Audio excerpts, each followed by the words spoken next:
our special guest here, and I'm glad he reached out. Here we go Jamie, again with the special guest. That's a family member, man. could you stop? Let me finish. God damn it! Keep God, I'm gonna pull that. You ain't got no snow to shovel.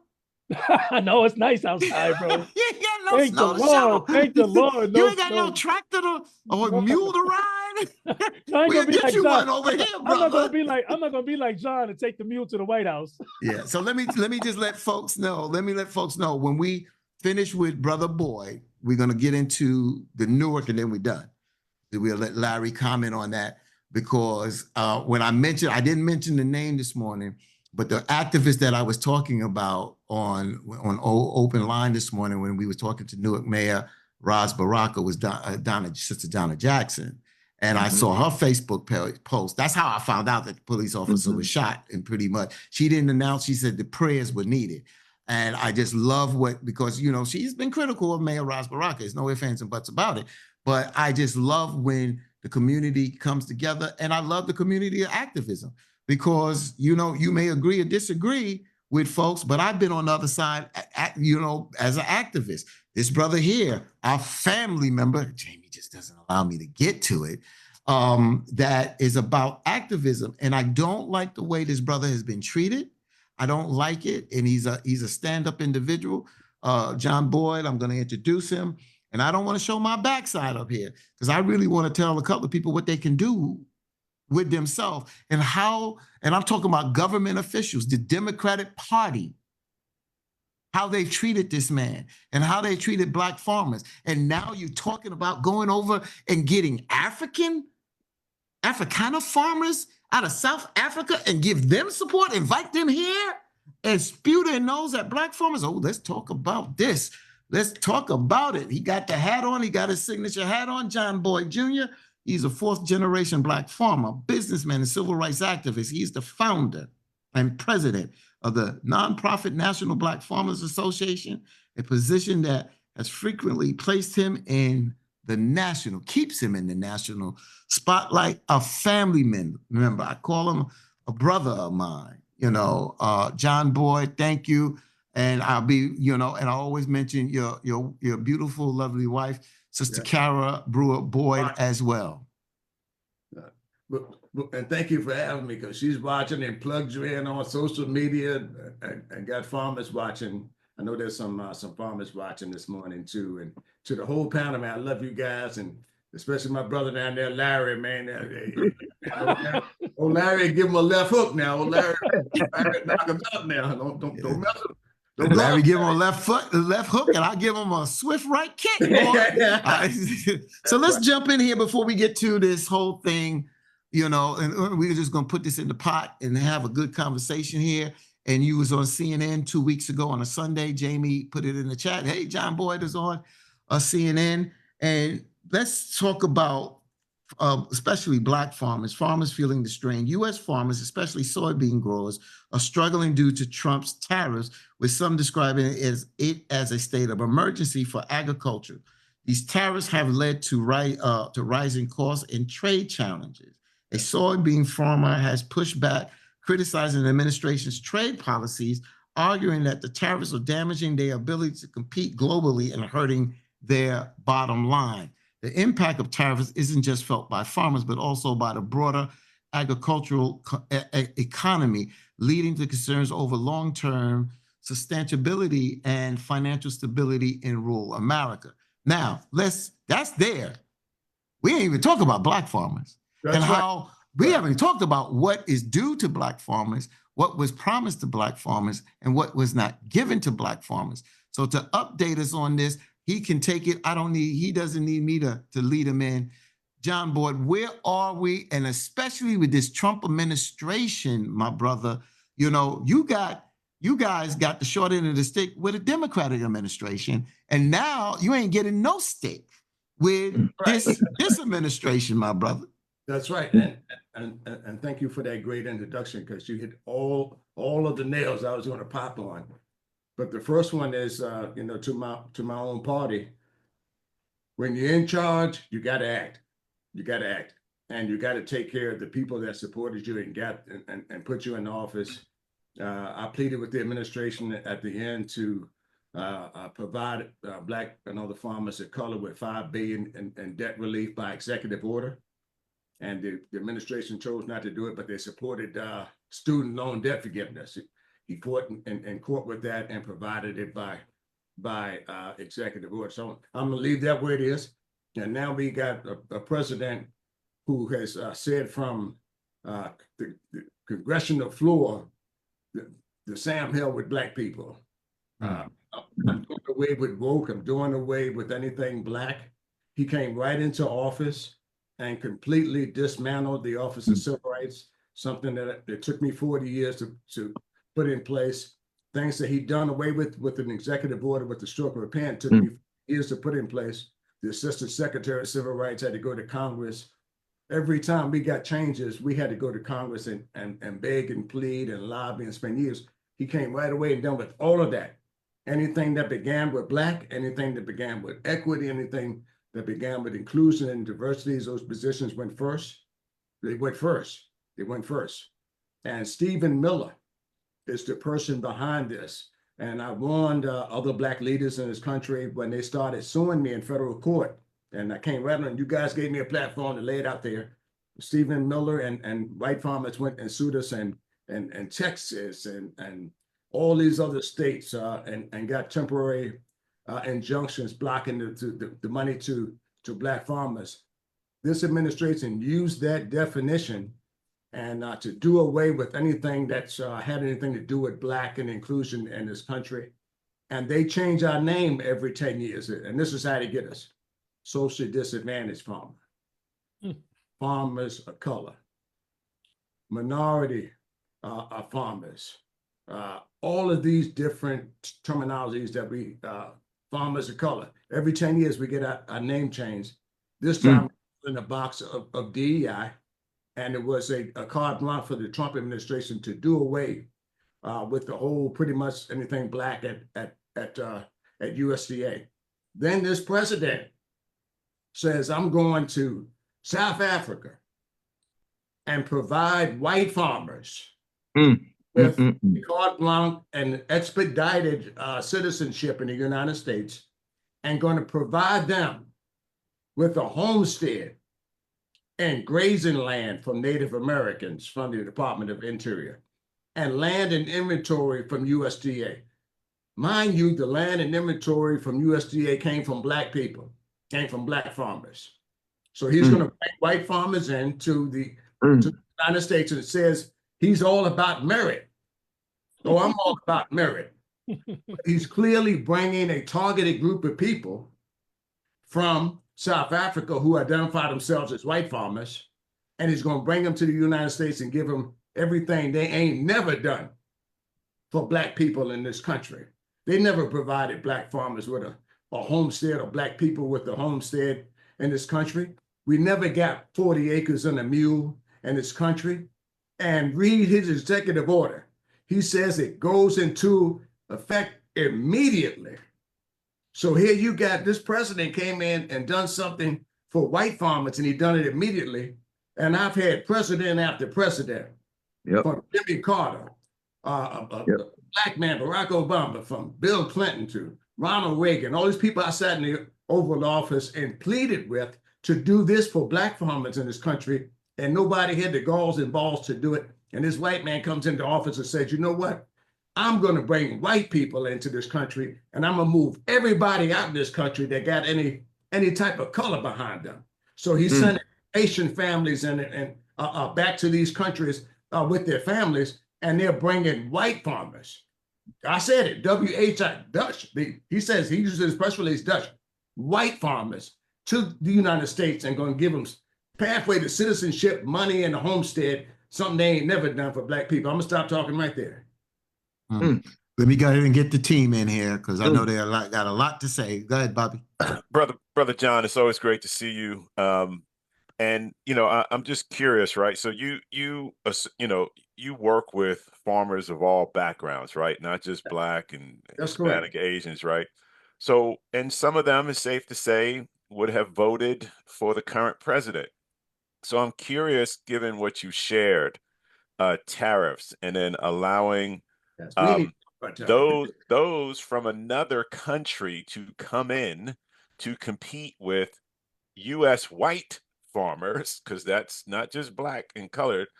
So I'm just curious if you're starting to run into any kind of buyers or voters remorse as they see the things that are playing out. well, thank you for that loaded question. First of all, 99.9% of America's white farmers voted Trump. Go ahead, talk about it. I want to be very clear. They had, Talk about it. in my county, pasteboard signs, and not just yard signs, pasteboard signs coming down Highway 58 that said Trump. You can argue, listen to the words, CAANT. You can't argue with a Trump supporter. He will say something, they'll say he said it, and they will still support this president. I had a handful of black farmers, one in mindful in Georgia, that will argue you for Trump in this country. So we had a handful of black people that voted for him. And I'm really still irritated at the fact that how the Democratic Party, if you're going to have another Democratic president in this country, you had better hurry up and find rural America, and you better hurry up and identify and start making a plea to a farmer, because those are the people that put this president in place. Look at all those states. They're red states. And to say that you're not going after that vote is a huge, huge mistake. And I've been telling this for years. And the tariffs does a couple of things. One, he makes these wild announcements. 10% on China, 25% on China, 25% on Canada, 25% on Canada. Well, it's only going to be half tomorrow. You know, I'm taking away that, and it's only going to be on this part of the tariff. What that does for the market, and the three major commodities are corn, wheat, and soybeans in America that we still do better than anybody. And I'm getting all of these messages from people, well, how I buy some onions and tomatoes? People, listen, I appreciate that. But that's not the American agriculture that they're banking about. The agriculture that they're banking about out here is corn, wheat, and soybeans, and it's all market driven. The same stock market that you buy stocks on. He announces it, and the bottom drops, and then they say, okay, well, we're going to take USDA and offset this. We all know USDA and black people, the money don't find blacks. It's going to find a handful of us. But for the majority of black farmers in this country, they won't find a dime of that $30 billion. So stuck with the market, we don't get the offsets, and then we gradually go out of business. Is the whole problem with what this president is doing, and Stephen Miller knows this. That's the bad part. He knows we're not going to get the money at USDA, and it's going to find its way to the top 10% where they got corporations that get money. They apply as individuals, they apply as brothers, and they get federal crop insurance. So those guys are gonna get 3 or 4 checks, and the black farmers don't get a damn thing. And it's hard to explain that in CNN and 3 to 5 minutes paper. That's the biggest problem that we have. And then we have a very confused black America who doesn't understand agriculture. How can I find a black farmer and buy some tomatoes? That's great. Now that's called a truck farmer. That's great, people. But in order to save these farms, I have a poultry farmer. They keep talking about the high prices of these eggs, right? $1 an egg, $14 and this and that. If you invest in America's farmers, we got black farmers with poultry houses on their farm that are lying dormant because they can't get money to upgrade and get a contract. The way that these houses work, they get a contract with the egg company. The egg company says you need new belts. You need a new feed tank that's $60,000, and you can sign the contract tomorrow and start getting XY dollars a week. We can't do it from an organizational standpoint because we don't have the resources to write Brother Carrs Jenkins a check with his empty houses and say, here's the money to fix your house, Carr. Go ahead and get this. But instead, we'll go over to Turkey and pay $2 an egg and import them to the United States, man. I'm telling you, this stuff is so crazy that it's just mind-boggling what this administration is doing. Yeah, let me just say this, 'cause I'm coming to you, Jamie. Your wife, Carol Boyd, puts in the chat, and so many, and it's a lot of people. We almost have 300 people in the live chat right now. And thank you for all of your folks that have joined. For you, Brother John Boyd, and your wife, Carol Boyd. She writes, she puts in the chat, and what you, and let me tell you, if you hold on and highlight it, I'm gonna tell you where it sends you. It says the United States shall promote the resettlement of Afrikaner refugees escaping government-sponsored race-based discrimination, including racially discriminatory property confiscation.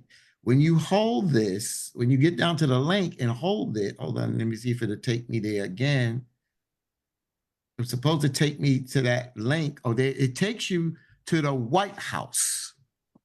And on there, on the White House page, and where sister, your wife, Sister Carol Boyd, it says presidential actions addressing egregious actions of the Republic of South Africa. And what is highlighted is under Section 2, Article B. Section 2 says policy. It is the policy of the United States that as long as South Africa continues this unjust and immoral practices that harm our nation, A, the United States shall not provide aid or assistance to South Africa, and B, which is highlighted, the United States shall promote the resettlement of Afrikaner refugees escaping government-sponsored race-based discrimination, including racially discriminatory property confiscation.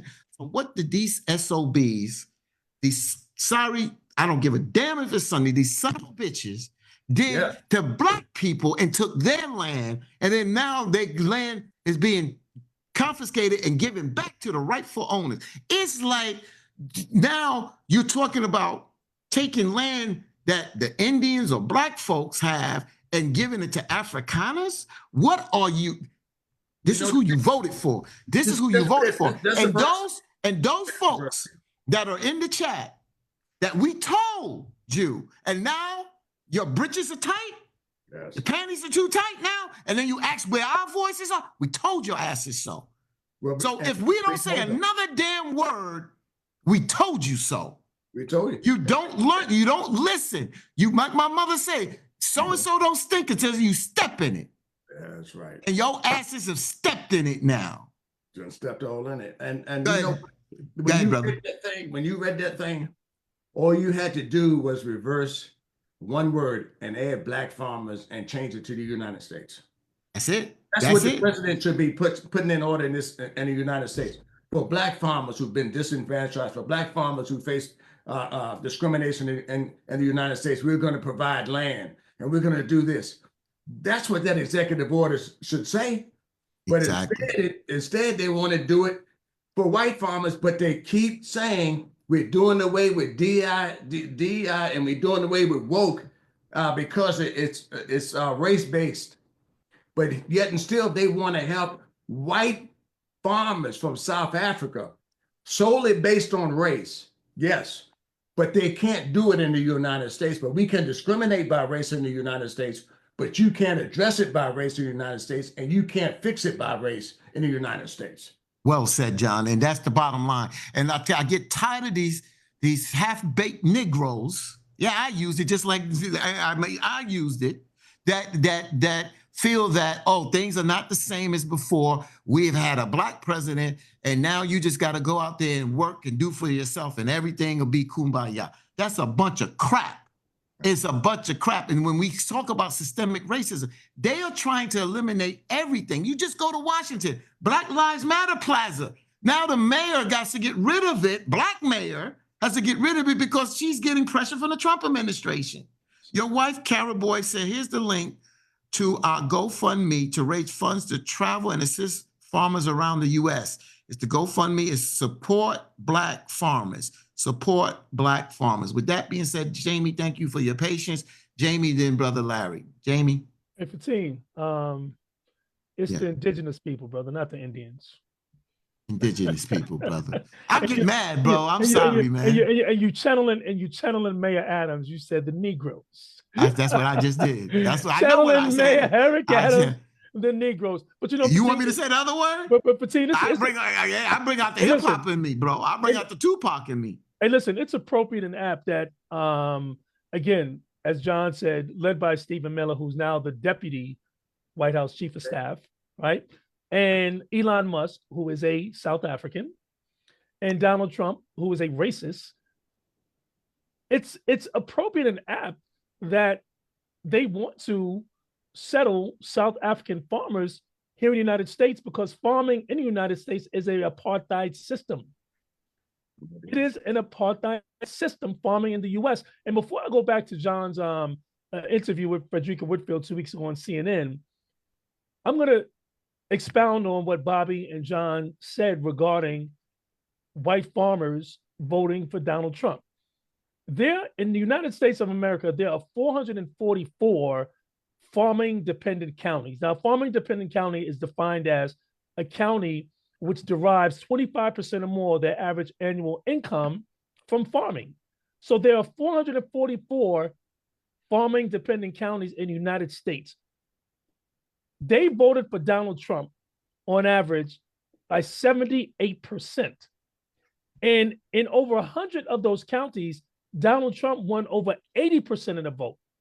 Now, mind you, let's go back and I'm gonna paraphrase our dear brother, the scholar, the author, the activist, Eddie Glaude. Several weeks ago, I heard Eddie Glaude say, by and large, everything in this country is about race. And I think it is no more glaring, that statement, than farming here in the United States. When Trump initiated the trade war back in 2018, it cost farmers $27 billion. $27 billion.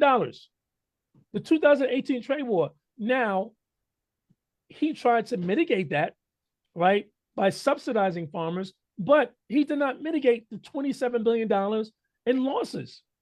So, as they say, when white folks catch a cold, black folks catch pneumonia, right? And so you can imagine how that impacted black farmers. It certainly impacted white farmers, but you can imagine how that impacted black farmers. Now we move forward. They are cutting aid, this administration, to USAID, right? The United States International Aid Development. Do you know that farmers and farming, they sell over $2 billion a year to USAID. USAID buys over $2 billion. So you're hurting the farmers when you cut the aid to USAID. Now, this is the president who claims he supports farmers, but yet your trade war in 2018 devastated farmers, and now you're doing it again. And John, listen, man, I was shook watching you, brother. You know, you're on with us, you're a brother to us, so you know, you've been with us countless times, your family member, but just watching you on CNN, I was shook by what you were saying. Black farmers are being eradicated, man. You are essentially telling America on CNN, we are becoming extinct, and you laid out the numbers, right? You went back historically, generations and decades to now. Yes. I mean, and you're right, black farmers are becoming extinct. But really, John, what for me, I think underscored what you were saying when the graphic was shown about the rejection of loans to black farmers contrasted with the rejection of loans to white farmers. That's correct. Black farmers' loans are rejected at, I mean, you know, the rate was so much higher. Yes. I mean, I couldn't believe it. And if that is not clear racism, if that is not race-based, that is enough evidence to show that it is race-based. John, can you talk about that, you know, again, and just, you know, summarize what you said on CNN, and please talk about how black farmers are not being given the loans compared to white farmers, and how that is killing you and other black farmers in this country. Yes. And farming is one of the hardest occupation in the world. And two, it's access to credit driven. There's two important times that farmers need money. Planting season, which is right now, as we speak, right now. So the beginning of March, we crank our tractors up and hook our corn planters up and start planting. Your farm operating loan should have been in place already right now. So you should, but USDA says, you know what, we're not processing farm operating loans right now. We're not, they have $30 billion that's supposed to help farmers. This president says all of those things on hold. We have grants, the MBFA at USDA, that we have done the work on and sent the bill in, and this administration says we're not paying it right now. That's what they're saying right now. We ain't got it. Bills have been submitted and we ain't got the money. All of those things add up to a national catastrophe for Black people. The average processing time, 387 days for a Black farmer, less than 30 days for a white farmer. And our numbers in this country have dwindled down to basically nothing. 1 million at the turn of the century. We're down, hovering around somewhere around 50,000 Black farmers full-time. We've lost all of our land, which is why Board versus USA is so important. 20 million acres of land we were tilling in this country. After the Civil War, Blacks bought the land. And my grandfather said, I paid for this damn place 3 times fold. He won't lie either. That's how bad they were cheating them to purchase the land and get the deed. So Black people got the land, and now they took it back, and we're hovering around 3.5 million acres that we own in this country. So Bill Gates and a few others together own more land than all Blacks in this country. So Black people watching, don't buy the raggedy ass Cadillac and Mercedes Benz, buy 5 acres in the country. And for those Black families in the country that got some land, don't sell the land under no circumstances. Hold on to the land. It's a legacy. God don't grow no more land. God don't make no more land. Don't sell the land. So we need access to credit. Like all these Black farmers are calling, saying, well, where can we get some money from? Because USDA ain't talking about nothing. In fact, USDA has said publicly, the president did from the floor, that they don't want woke and they don't want Black and they don't want us at USDA. They got rid of everything Black there. We have to start organizing, and we have to start for many Blacks who have money in this country, give to the Black farmers, man. It's mind-boggling to me why this president can come in with the sweep and stroke of a paintbrush and an ink pen and do away with it, and Black people won't act in the same magnitude to save ourselves. Huh? Does that make sense? And the way to save yourself, if you got some money, man, give it up. We shouldn't be begging foundations at this time to help us, and we shouldn't be begging other entities to help us. We should say, you know what? Hey, boy, this is so-and-so. I'm worth a lot of money, man. How much you guys need to get that plant out in the field and get that crop in the ground, man? And John, the Pickford versus Glickman Supreme Court decision, it has not resolved this clearly, because this has been an issue that continues for decades, and that case goes back. Yes. Also, John, and let's be fair, the Secretary of Agriculture, you've dealt with all of them and dealt with multiple administrations. The rejection of loans to Black farmers cuts across administrations. Yeah. So you're talking about Democratic administrations, and we're talking about Republicans controlling the White House. So this isn't about party politics. This has happened under the Democrats, and this has also happened under the Republicans. And systematic. It's systematic. So the Secretary, the Secretary of Agriculture, whomever has been the Secretary of Agriculture, you've dealt with all of them, under those administrations, should have been investigating that, going to these banks, going to these sources and asking them, why have white farmers loans been approved at, I believe that it was like, 50, 60 fold higher than Black farmers. Yes. And you know what? And I've told every president this, is that what you suggest that we do? The Ag Secretary has to make on the first day, the United States Department of Agriculture is open for business for Black people. The United States Department of Agriculture is open for business for Native Americans. It's open for business for Hispanics. We've never had an agriculture secretary make a speech on day one saying that USDA is open for business for Black people. You got to tell people that you're open for business, you want to work with them, and you want to extend credit to them. This president came right in and said what? He said no.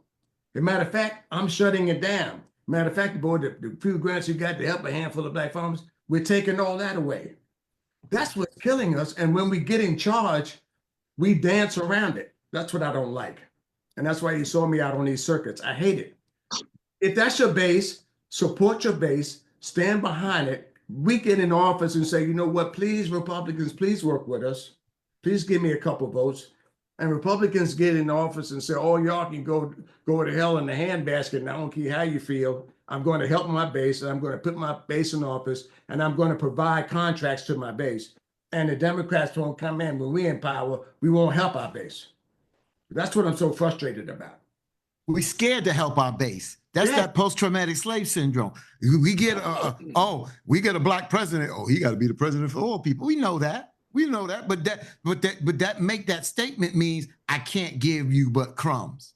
I can't support the people that put me in. And that's why when you turn to black folks, that's why I said to our team here, you can continue to talk to our people, but when they turn you off, when they get the okie doke from the Democratic Party, they're tired of the crap. They're tired of the BS. So when you talk about it and then they don't, and you get this, then you bet, well, why didn't people vote? Well, you tune their ass out because you talk a good game, but you don't walk the walk. But then the Republican Party or Trump gets in, they support their base. We gotta, we put you in office, you gotta do our bidding, damn it. You got to do it. You do everybody, but you got to do our bidding. And that's why I'm saying to go forward. If the Democrats and black people think that they can use the playbook of the 60s and the 70s, then our ass is going to be assed out for a long time. I'm sorry to be like this morning, but this is the reality. Let me get great question there, Jamie. Bobby, let me get the brother Larry in. Larry, let's give him that left hook, as John Boy said this morning. Hey, Larry, Well, look at that. John Boyd done knocked him out, so there's not much left for me to do Man, except raise John Boyd's hand. Let me tell you, I see John Boyd. I see you, brother. I see you on the stations. I've seen you on YouTube, all over social media. I don't think the black farmers could have a better spokesman than you, because you are out there really trying to push the cause. And that's what needs to happen. And maybe some of the other farmers, because you're where? You're in Virginia? Where are you at? You're in Virginia. So we need some of these farmers, these black farmers, if there are any, in these red states to stand up and say something. And then another thing, Brother John, maybe you could interject before I make my other points here. How were the black farmers voting? Were there black farmers that were voting for Donald Trump?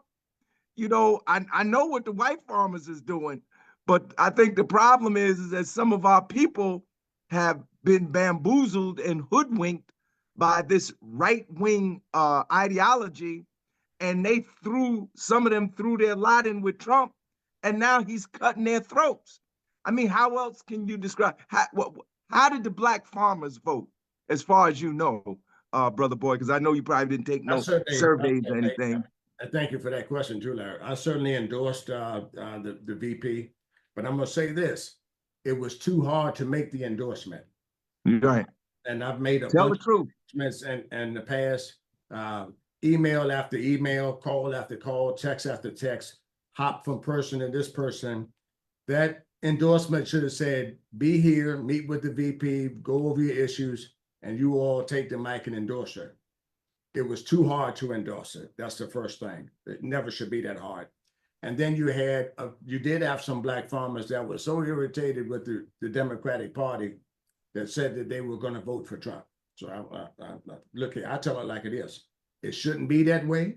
It shouldn't have been that way, but there was a few, and I know there was some in Georgia that will argue you for Trump. And we've had so Brother Boy, we've had those arguments, right? But I would say the majority voted for Harris, right? Yes. So Brother Boy, go back to them brothers and sisters who voted for Trump and say, now look, too late. the money. We had to go. Look, we had to go to the shared farmer. We had to go to the shared farmer conversation about why you voted for him, and this is what your ass get. That's right. Well, I've said it. So the money that they should have got is now going to go to white farmers in South Africa. And you know what? Guess what? Do you think the Trump administration is going to bring white farmers in from South Africa or from a homestead and don't give them some money? Some sort of way. He's gonna give money. They already know how they're going to give them some money. Right. And what I'm saying is they've never, ever done that for Blacks in this country. And when the last administration came in, the resources should have went out quick. They said, well, we got to form a commission and a study. You don't need a study. You need to write some checks. You see? And this is what's so frustrating about this. So my values, my core values are all Democratic. I'm going to be perfectly clear. But the way that the party has been treating us as a whole, it ain't there. We're not at the table. We're not at the planning session. I didn't even have a microphone at the Democratic convention, man, and I should have been the first guy up there to say this is what we could do to win rural America. Right. That's how bad this stuff is, man. You can't win saying I'm gonna win New York City, I'm gonna win Los Angeles and Detroit and a few northern states, and I'm gonna be president anymore.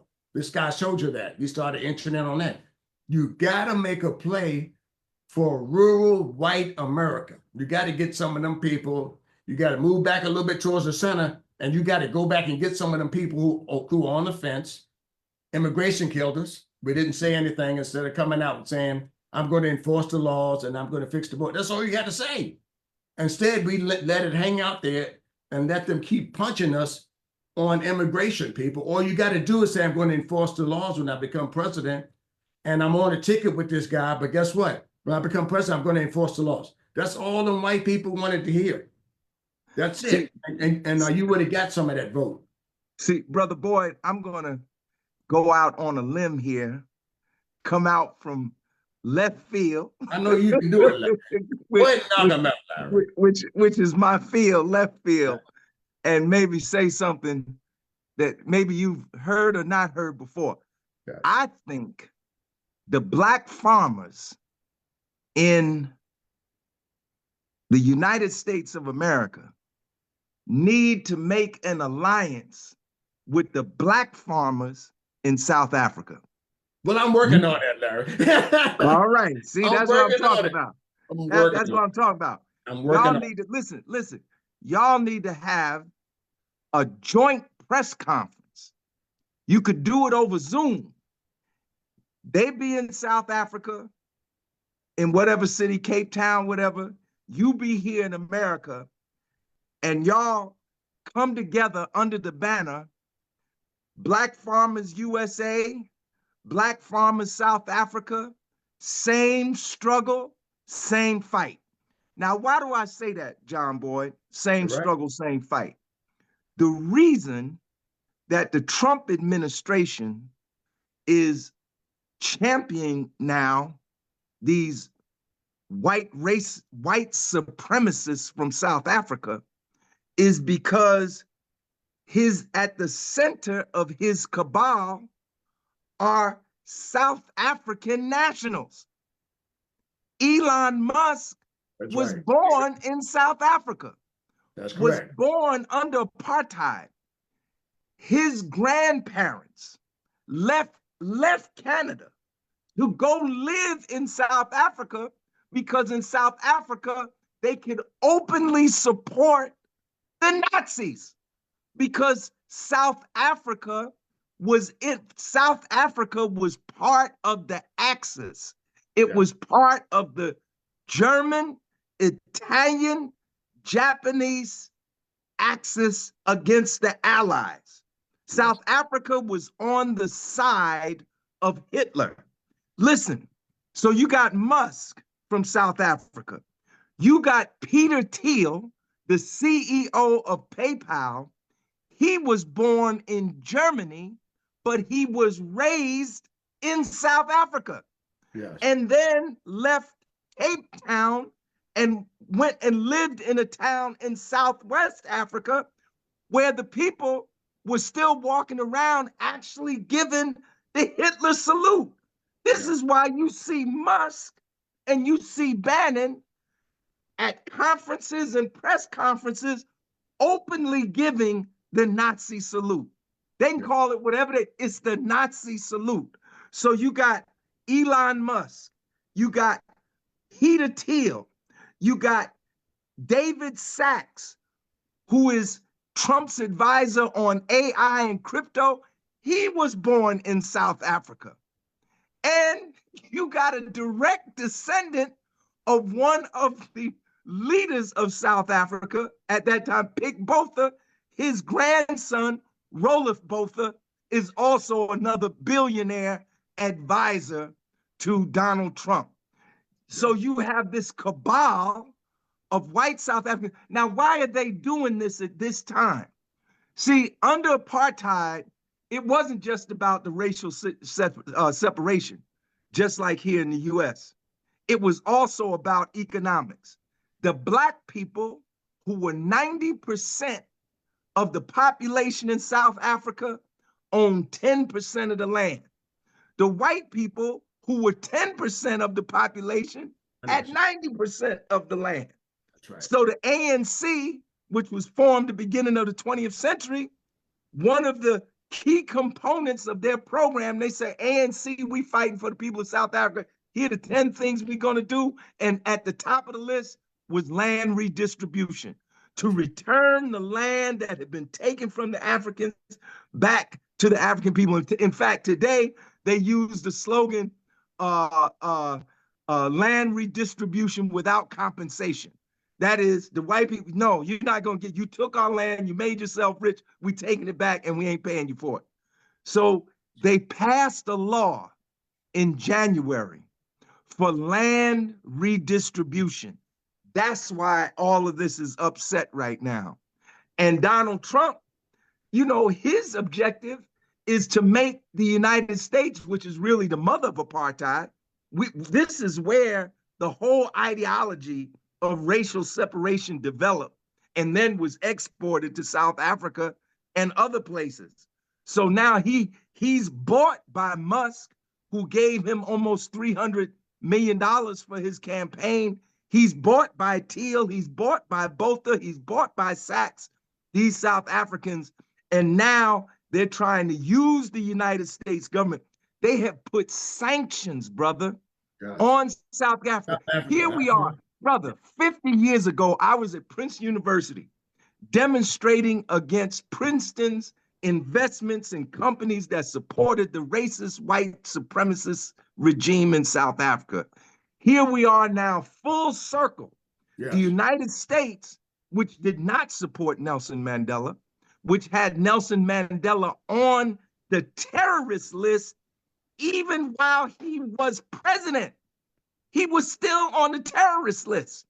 The U.S. support, the U.S. CIA helped the South Africans capture Nelson Mandela back in the 60s. And they put him in jail, and the U.S. maintained their position until then. Just because the masses of people, we were supporting the South Africans, our government wasn't supporting the South Africans. And now, because South Africa, see, this is the other piece, or one piece. I don't have all the pieces. I just got a handful, my little piece in the Cracker Jack box. You know, the other piece is that South Africa went into the International Court of Justice and the International Criminal Court, 2 courts, and brought charges of genocide against Israel for its support of the Palestinian people. So now this, what's going on is they're trying to punish South Africa, they're trying to bolster Israel, and they're doing it on the backs of Black farmers. That's here right. in the United States. Yes. They're doing it on your, but you said it in the beginning. I didn't need to say anything else. They're taking money that was promised to us. And then on top of it, you mentioned the key, Stephen Miller. He's a neo-Nazi, a known neo-Nazi. He's Trump's main policy. In fact, I think his position in the White House now is deputy policy advisor. No, he's a deputy White House chief of staff. Yes, deputy chief of staff. He's a neo-Nazi. He hates all of us, you know. He hate me. And so I'm just saying now, we got to go back and build that international connection. See, this is what we had during the 60s. This is what Pan-Africanism was really all about. It wasn't just, well, you Black and I'm Black. and we love each other, of course. But it was more than that. It was about you're fighting an oppressor, I'm fighting our oppressor, and if you dig deep enough, it's the same oppressor. And we need to be fighting these people on the same front.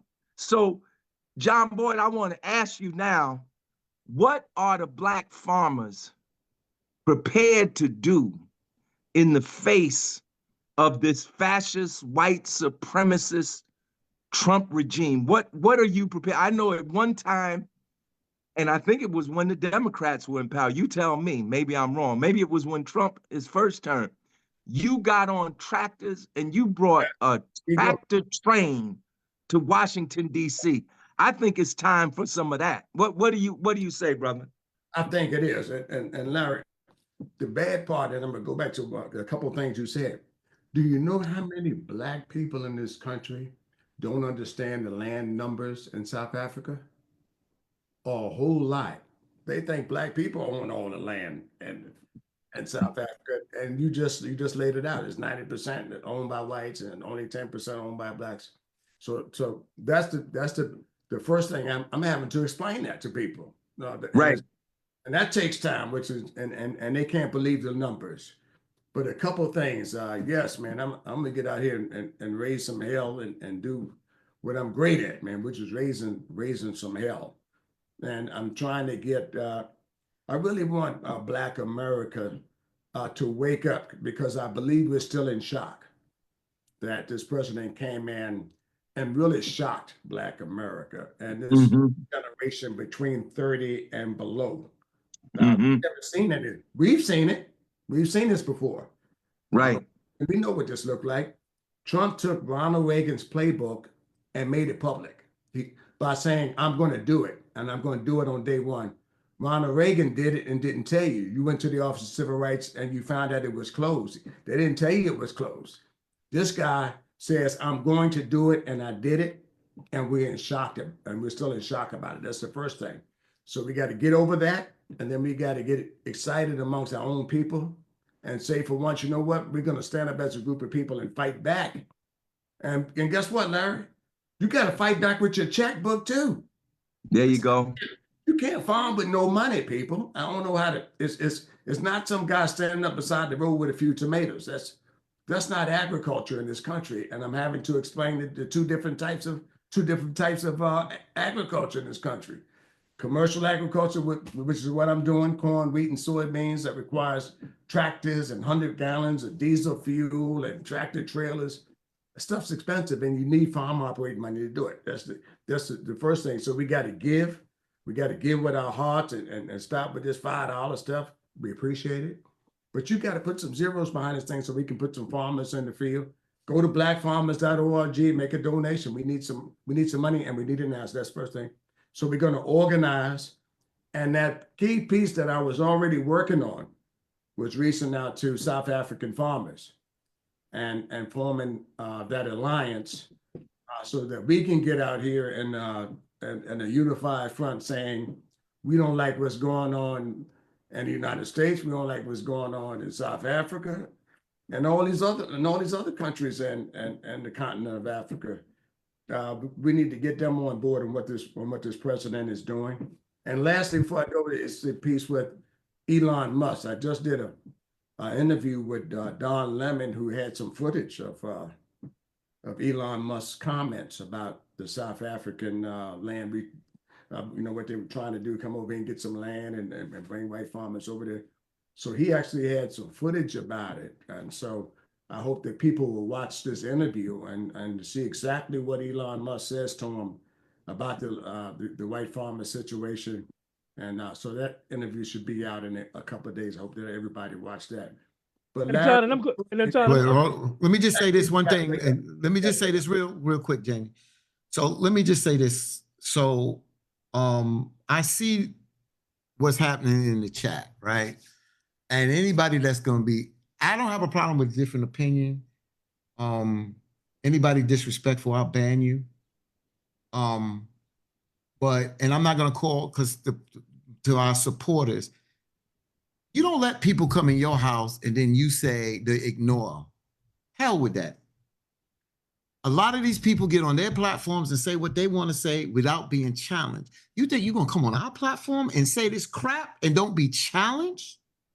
Oh, no, you come to the wrong platform. We ain't ignoring crap. If you're disrespectful, you're gone. But you think you're going to come on here and talk, and we telling you and laying it out, and then you say, well, this is not race this, and this is not bias, and this is not, and we can point out point by point by point. You have a lot of y'all folks that are white folks that have not walked in our shoes, but you want to tell us how we feel or how we should respond. We're not your boys no more. We're not your little girls no more. So no, I'm not going to ignore them because you come on our platform. And then when we go on your platform, you don't give us a chance. I've watched this for years. We go on your platform, you try to out-talk us, talk over us, be disrespectful. But when it comes down to talking the facts, and you talk the facts with us, that's why when Malcolm X went in, when Muhammad Ali went on, and Dr. King went on, they chopped y'all asses up. Because you can't stand toe-to-toe on the truth. So you think you're going to come on here? If you're disrespectful, you're gone. But to our supporters that I love y'all, but I'm not ignoring because it gives us the chance because we're frustrated and we're tired of this crap. And we're tired of taking that backdoor room and saying, oh, don't say nothing. We're tired of that. So, folks, if you want to come on here, you can have a different opinion. We can debate it. You get disrespectful, you're out of here. But one thing we're going to stand on is truth. And we see what's going down. You got to be blind to see what the hell is going down and coming from Washington and don't want to come and say this is not race. You done lost your damn mind. And here goes the racist hypocrisy, right? Larry pointed this out. So right now, Donald Trump and the Trump administration is arguing that Ukraine doesn't have the right to demand that the land and the territory that Russia has taken during the invasion of Ukraine should be reclaimed by Ukraine, right? Zelensky in Ukraine, he said, no, we want that territory back. But yet they are arguing that Black farmers don't have the right to reclaim the land that was taken from them. So that is the racist hypocrisy. And secondly, John, thank you, John, for pointing something out that I have pointed out on the show ad nauseum over and over and over again. You made the parallel between Reagan and Trump. I've been saying, John, Project 2025 is not new. I was upset because people just were up in arms once Project 2025 became a published document. And I said, people, they have been executing the principles and philosophies of Project 2025 for decades. Yes. As you said, Trump, it was just the dictum of Project 2025. Project 2025 is not new, and that upset me because I said, people, where have you been? Right? Yeah. Why are you up in arms over Project 2025? And just because there has been a name now attached to philosophies and principles that are being executed for decades. And as you said, Ronald Reagan was doing it. He just didn't openly say he was doing it. Yes. Do y'all remember when Ronald Reagan came? He came to Queens over in Brooklyn somewhere to look at some housing projects. That Bronx. Is it the Bronx?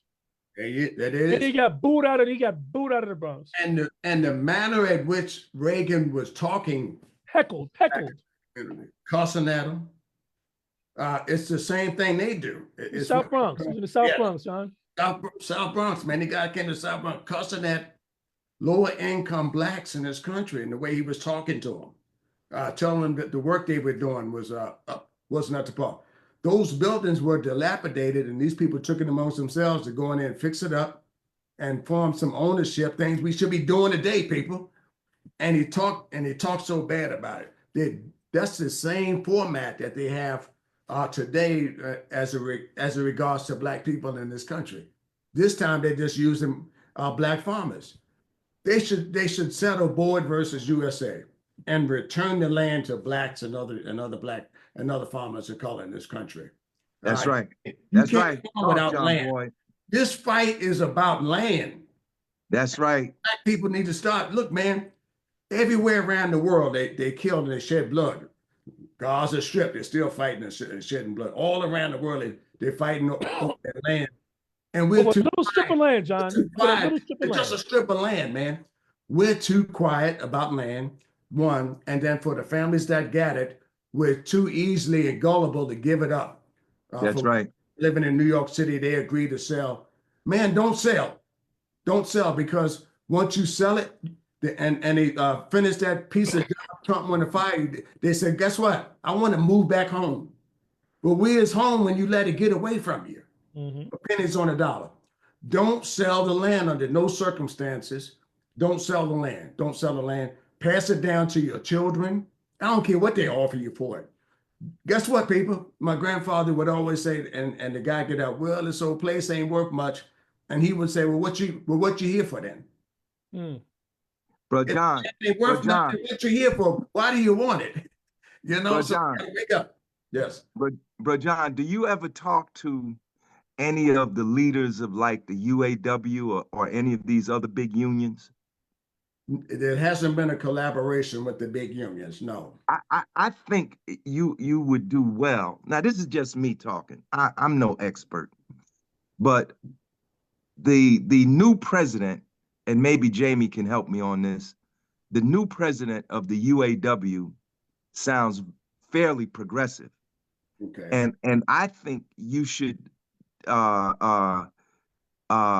establish some communication with him and ask if at some point you can come and make a presentation to the UAW leadership on the plight of Black farmers. The other thing is, one of the entryways within the UAW, there's a group called the Coalition of Black Trade Unionists. Yes, I am familiar with them. You were familiar with them. I think you should reach out to whomever you know in that group and say, look, I would like to speak to the UAW leadership about the plight of Black farmers and see if we can make some type of alliance. Yes, because from where I sit in terms of the power dynamic, there are many sectors that have different kinds of power in the economy. It's different. It's many different, but two of the many, one are workers, because if workers stop working, there's no production. That's the right. other one is farmers. If Yes. farmers start farming or they don't bring their goods to market, people can't eat. If the workers and the farmers could get together, I think they could have a relationship that would be mutually beneficial. And I'm not saying this jokingly. I'm saying this with all earnestness, based on my experience, not just on today, but of the past. I was the campaign co-chairman of Jesse Jackson's campaign in New Jersey in 1988. And I also worked with Ben Chavis, who you may know. Yes, I used to work for Ben when he was with the Commission for Racial Justice of the United Church of Christ. And we traveled with Jesse Jackson when he was campaigning for president. And he went out to the Midwest and he met with them. I'm telling you what I saw, not what I read. I saw Jesse Jackson speaking at rallies of these white farmers who were losing their farms to the banks because they couldn't make that mortgage. The banks were putting that heavy mortgage on them. They couldn't make it. Them farmers were crying. They were weeping. They're crying now, yes. And they crying now. Yes. And they saw Jesse as a potential ally. Now, how it got messed up, you know, once it became clear to the power structure that Jesse was making inroads, they had to sabotage the campaign. And I think one of the ways they did that is with the whole Hymietown thing.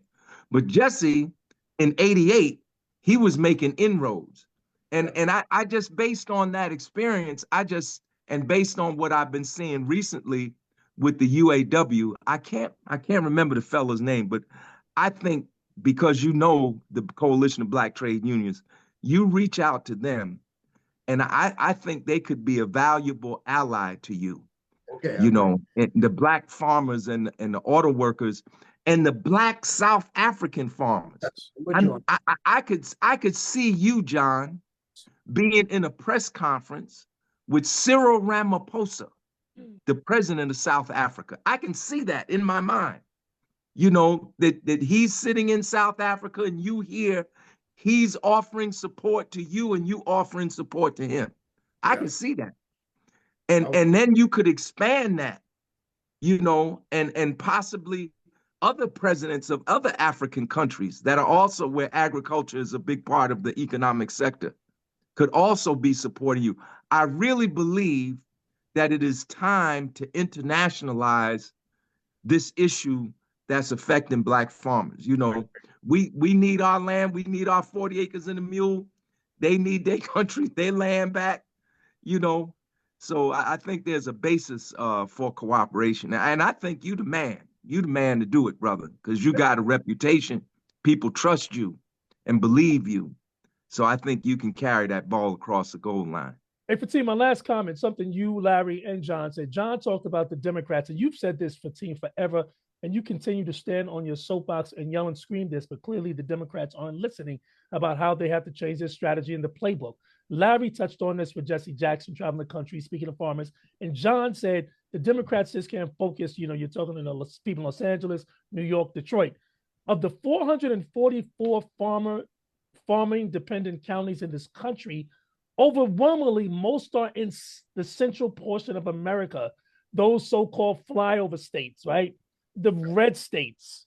Yes. That's where the farmer dependent counties are in. That's where the Democrats must make their inroads. John said to open this segment, he said the Dems weren't going in and speaking to those farmers. He urged them to do so, and they were not. They have to change that. They have to change their strategy. And if they don't, they'll continue to lose elections. They'll continue to lose the House, the White House, the Senate, because they're not connecting with those people in those red states, the rural areas.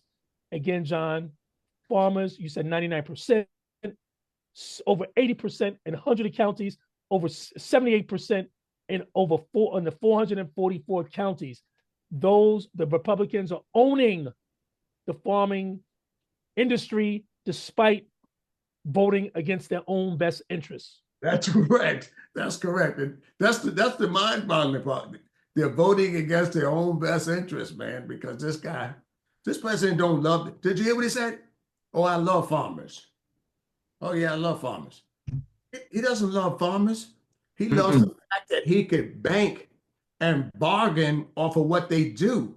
The only thing we got to bargain on in the United States, people, I'm going to be perfectly clear, soybeans, corn, and wheat, because we don't make nothing else in the United States. Little part here and there, and then we ship the part and then have it put together and then bring it back to the United States, put the car together. The only thing we do from A to Z is corn, wheat, and soybeans that all these other countries seem to like and want. I'm gonna hold it right there. I gotta hold it there because let me just finish this point to Dean real quick. And John, real quick, Trump is hurting farmers in America because he's hurting international relations. The U.S. is not the only wheat and corn and soybean producer in the world. Ukraine with the wheat. Ukraine with the wheat. Ukraine was growing wheat. That's right. That's right. That's why Russia wanted it. That's right. Ukraine grows good wheat, and you know, U.S. And I hate to get off on something else, but the United States put equipment in. Some of the foundations gave $1 billion. I don't get myself in trouble, but gave $1 billion to Ukraine farmers, but wouldn't give to my organization, and I made the same plea. And these are the things that $1 billion combines to Ukraine, and they were out there blowing them up, brand new combines. Running over mine, and whole combine blowing up. And John, this is why we said a lot of times some of our people don't know the exact breakdown of this, but they was like, why are you giving so much money and you're not investing here? We don't have a problem helping other countries, but don't turn your back on your own people. And when you start, and when you do that, it's horrific. But folks, if you think that they wake up in the morning like we do and don't strategize and see Don't y'all see that there is a shift? There's a possibility of ally shift, that people that are allies with the United States within the next year to next 3 years will not be allies with the United States. That there is, if y'all don't see the alliance between the United States and Russia and what's happening in Ukraine, y'all better wake up. Y'all better wake up, because this is a power structure here that can lead to the devastation or the annihilation of this planet. And that's where we possibly can head, where this is at, because they are playing in places that they should not be playing at. And now I'm telling you. Fatim, could I say real quick to John, on the 26th of April, we're having a convention in Newark. John, you still there? I can't see you. Yeah, he's there. Yeah, we're having a convention. It's called the Martin Luther King People's Convention for Justice and Resistance. And the purpose of the convention is to come up with a people's agenda. And what I would like from you, John, if you have a resolution, if you can draft up a resolution that you would like us to pass at that convention, something like the People's Convention supports the Black farmers of such and such. We support the efforts of John Boyd to do whatever you put in the resolution. You write it the way you want to write it. Okay. Get that resolution to me, and I will get that resolution to the resolutions committee, and we will get it introduced at the convention. And John, if you want to, you can either come in person or you can come electronically and address the convention and talk about the plight of the Black farmers in the United States. How'd that sound? Man, it sounds great, Larry. Man, that's my kind of stuff right there. And that's grassroots activism right there. And that's what we got to do to start to fight back. Exactly what I mean. So listen, Fatim, John, I want to be respectful of your time, but if we had time, I do have one more question for you, John. So as you hear, and you alluded to this earlier, right, about the Democrats needing to come more to the middle and talk to those in rural, and you know the expression they use is kitchen table issues. So one of the kitchen table issues is the price of eggs and food, and with inflation and all of that. Could you share how Black farmers and other farmers of color are part of the solution to take some of that pain away? You've done a great job of saying, if I had capital, if I had, access to equipment and things, we can do it. So could you just pull that string out a little bit more and just say how the investment in this community actually contributes to lowering some of the pain that people are feeling in this country? Yes. And two things that is really out on the circuit, the news circuit now. One is the price of eggs, and the other is the price of beef. Mm-hmm. Most Black farmers, I say every Black farmer, but most Black farmers had two things on there: poultry, chicken, and beef cattle. So all Black farmers were raising beef cattle and had a public job. I personally have been raising beef cattle for 42 years. But we're now producing 1 billion pounds less of beef in the United States than we were last year this time. And that's because one, the smaller guys are going out of business, and two, they're not investing in getting a new generation of farmers into farming and to know the skill set. You just don't get a herd of cattle and say, I'm gonna raise beef cattle. There's an art and skill set on how to raise beef in this country. You just don't get a flock of chickens. My household is 20,000 chickens. You just don't go in there and say, I'm going to raise chickens. There's an art and skill set. How much feed they weigh, how many pounds of feed you got to put in there, and how many gallons of water got to go in there before they go into peak production. There's an art and skill set. We got to put those farmers who have the art and skill set back into business, so we can start training a new generation of farmers. If we don't, we're going to lose our cutting edge all over this country on agriculture. That Larry said these other countries are now growing corn, wheat, and soybeans. They sure are. And they're going to catch up with us because we don't want to invest in it. And I keep calling that brother's name, Carlos Jenkins. He's coming to the meetings, and guess what? He ain't got his money yet to update his facility. And here's a guy with 30 years of experience on how to raise eggs. And he doesn't have a flock of chickens. If you can put those guys back into business, you can put a dent into this egg shortage that you keep putting on television every night. It isn't the price of eggs. It's the fact that we're taking the chickens out of production with this bird flu, and you haven't put a new line of chickens in to start laying eggs. It's a process before a chicken starts laying an egg. You just don't put a chicken in there. You got to raise them a certain amount of weeks. You got to throw the feed and water to them, and then they go straight into peak production. That's how this works. So when that guy's sitting there dormant, you can't go to Food Line and Walmart and Kroger and Whole Foods to get the eggs. Yes, you got some smaller scale people out there going producing eggs, but you need a guy like Carlos Jenkins in the actual production line to help put a dent in this stuff. So I'm trying to explain it. We need those little guys, but we also need the real players in production too, and in beef cattle. Blacks are selling all their beef cattle because we ain't in the game, man. It's hard to stay out here. You need all the farmers. You need the big boys. You need the mom and pops. You need them all. I gotta let them go. Yeah, but quick question: just any plans to meet with Brooke Rollins, the new Secretary of Agriculture, who is a staunch conservative? I ain't heard. You know what? And this is the first time, and I had it on my notes, Larry, and the whole team here. Mm-hmm. This is the first time that the Agriculture Secretary hasn't reached out and says we need to have an introductory meeting. First time since I've been an activist.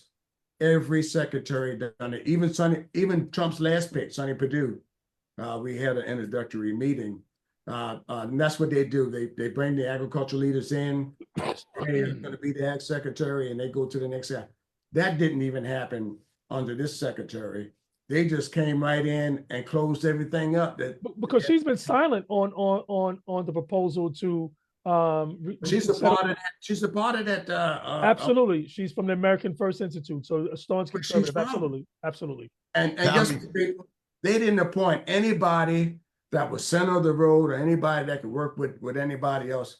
They picked all of their hate players, the hate Black people players, and they put them in all of these different agencies, and they ran them through confirmation. So we can't even say they weren't even confirmed. They were confirmed by the Senate, man, which is more mud and dirt in your face. Yep. Let me just say this, John. I was going to let you go on this, but I'm going to read this and then show you something. We can't let John go. Yeah, we got to let John go. He said he don't get to really say this on CNN. So yeah. John, you know I'm going to say it if they ask me. Yeah, hold on. South Afrikaners wrote this. Yes. He said, unless you lived during the 1960s, fought in the civil rights movement, or a senior, then I have zero tolerance for any Black/African-American person who has not taken any action to protest, fight, or challenge the destructive anti-Black agenda.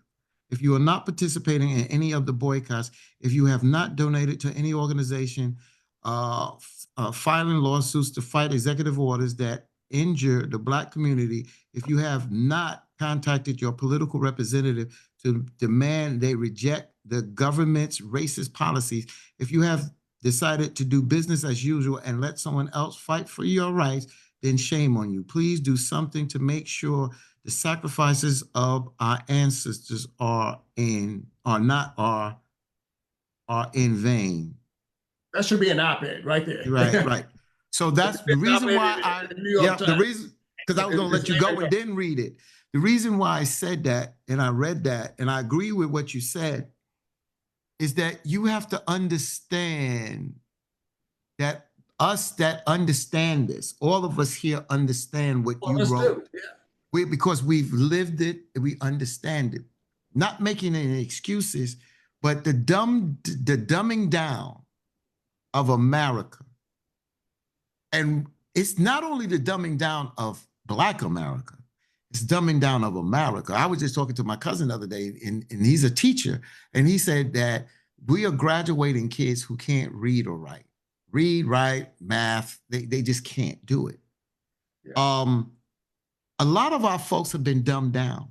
If you look back in the 60s and the 70s, we were in a struggle for liberation. Not that we're not in a struggle for liberation now, but so many of our folks have been put to sleep or softened that they don't know how to fight.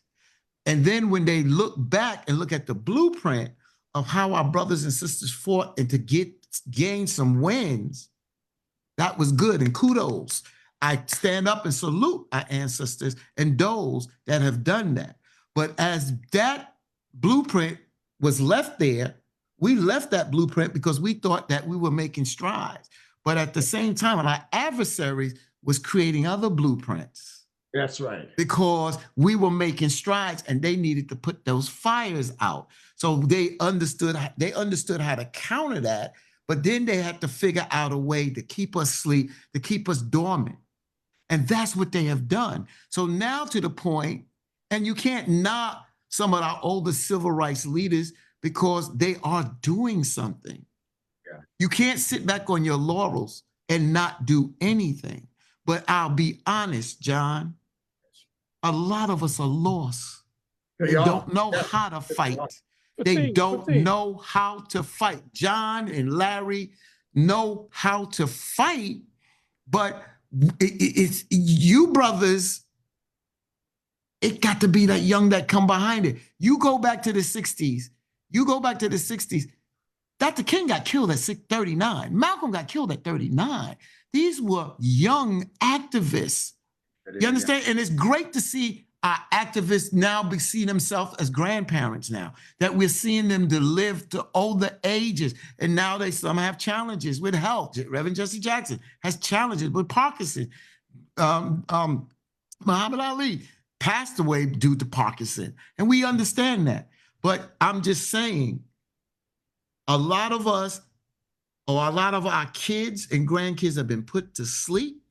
They don't even understand it. And when they see it, they get mad, but they don't know how to respond. The Democratic Party right now, the good part of the Democratic, black and white, they don't know how to respond to this because they have believed that it's just about being good people. We elected a president that is basically, the morals of that individual is horrible, but we teach our children, stand up, be good, and this is what you can become. Well, Trump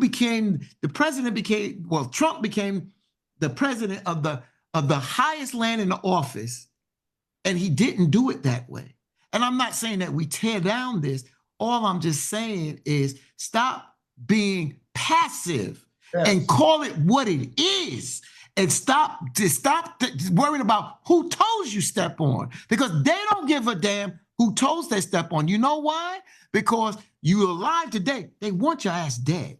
They want you out the way. And they understand that by 2043 to 2045 or 46, that 2040, what the heck I was saying, that people, that this country was headed to be people of color in this country.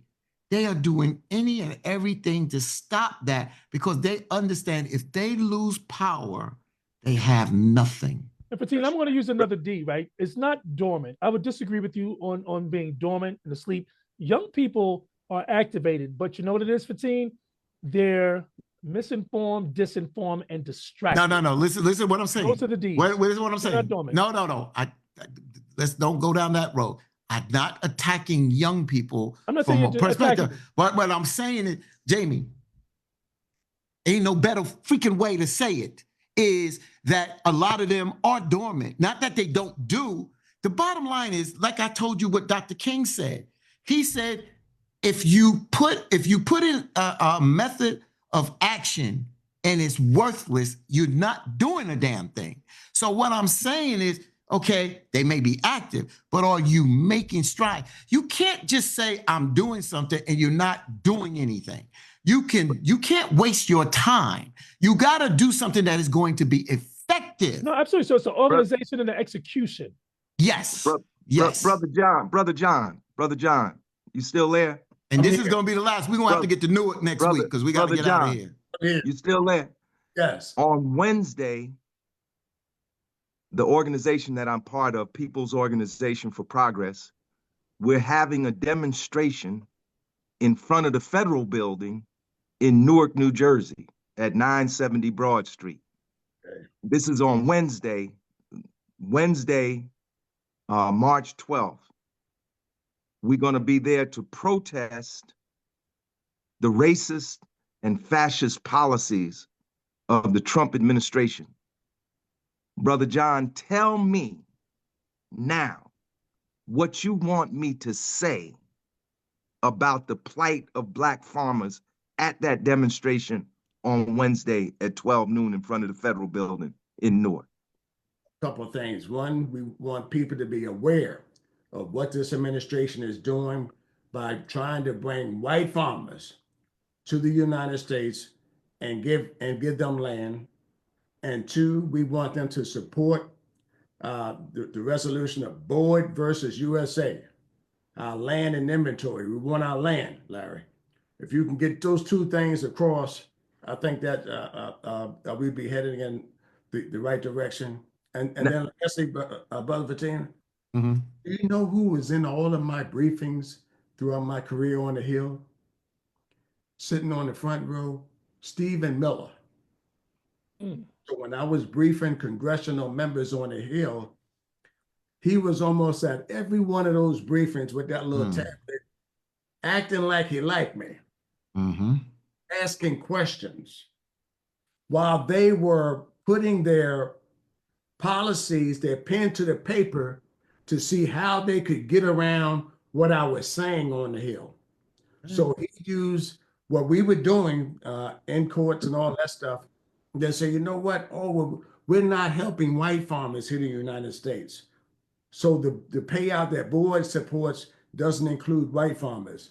When white farmers got all of the land, when white farmers got all of the debt relief in this country, all of the debt relief went to white farmers. The whole 30 years I was asking for it. As soon as I won that piece, he went to court and says, oh, well, this doesn't include white farmers, so it's reverse discrimination. So our young people need to be in them briefings, coming up with some pen to the paper to get around what they're doing to us. That's it. You see? So that's a way, if they don't want to hold a picket sign, that they can help me fight. Give me some policy to get around this stuff in court and give me some law to go to court where I can start suing. That's the same thing. Before I go, guess what? Man, I need some lawyers. You can't tell me what this administration is doing is legal because they're doing it by race, but they're saying that we can't do it by race.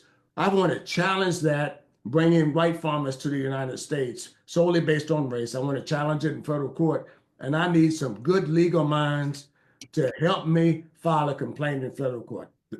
That's another thing I need. You need some good lawyers, black or white. I don't care who you are. Damn right. That's what I'm saying. If you believe in what I'm saying and you can put it in legal format and find the laws to challenge this, I want to do it, and I want to do it yesterday. I can't find attorneys. These attorneys get on here and they tell you why you can't do something. I want some attorneys that said, damn it, we can, Boyd, and this is how we can do it. There you go. John Boyd Jr., fourth generation black farmer, businessman, and civil rights activist. This is it. Hey, man, when I come here, I have the most fun with this team, and you guys are amazing. Keep doing what you're doing and keep bringing this powerful message, man, to people. It's catching on. Keep doing it, and I love all you guys. And Larry, keep that left hook, man. Don't down so they can't get up. There you go. All right, John, I'm gonna let you and your wife go. Hey, John, real quick. What farming tip would you share right now with our viewers? Because many of them are trying to grow their own stuff in urban settings. Start early. There you go. Plant early. You have a better chance of reaping a good harvest. You plant late, you have a worse chance of having a harvest. Start early, plant early, and start small for people who don't know the business. Start small. You can start in your backyard. Plant a row of onions, plant a row of cabbage, plant a row of cucumbers, plant a row of tomatoes, and start living longer by eating that healthy food. There you Thank you, go. brother. Always great. John Boyd, along with his wife in the background, doing Yes, in the thank my wife, chat. man, 'cause Sister is Cara bad, Boyd, man. thank you. Oh yeah, she's a well, DJ lady. y'all a hell of a team. We need to do a relationship show. They'll be like, why you got John Boyd and his wife? Because I'm going to show you how to do it. Relationships rise. You understand what I'm saying? Okay. All right, John, I'm gonna let you sign off there, my brother. Okay. I'm gone. Take care. All right, yo. So real quick, I gotta. And for our viewers again, you can go to National Black Farmers Association, blackfarmers.org. So blackfarmers.org. You can see the website. There's a big orange donate button on there. While we were doing the show, I went on.